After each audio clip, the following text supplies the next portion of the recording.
So guys, good evening. Ako'y bumalik sa Tiga. Like kayo ating ko mga nakaraan. Ano guys, yung bagong tino. Yung tibol ko ay wasak na wasak yun. Anong nangyari? Kahit wala akong pera. Tsaga. Sipag at tsaga yung ginawa. Yung tibol ko ito.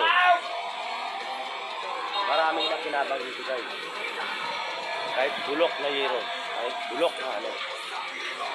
Binalik ko yan. Alam niyo kung bakit? Yung mga taong nasilong dito. Something umuulan. Dito yan sila. Nakisilong yan dito guys. Ito yan. Yan ang mga realidad ko guys. So, gusto kong share ito.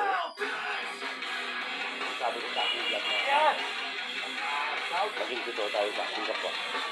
Maging totoo tayo sa lahat. Maging totoo tayo sa ating Pinoy.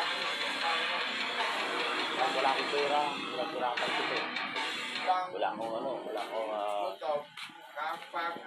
napagod ako dito sa mga ganito. Pero alam niyo guys, pag makita ko yung mga taong nagsilong dito sa aking stable, na-happy ako.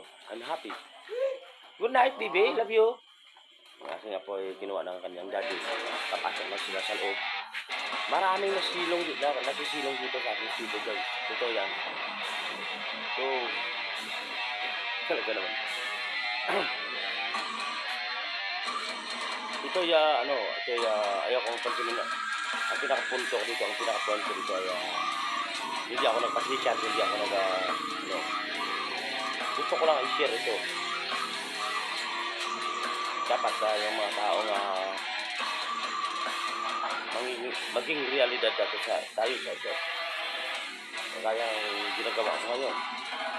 Totoo yan guys. So, kahit ang aming barangay kapitan dito ay nakisilong yan. Alam niya ang mga ginagawa ko dito araw-araw.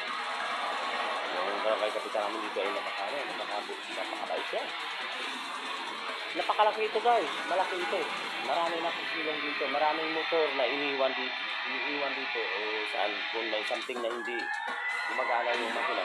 Iniiwan yan dito sa akin.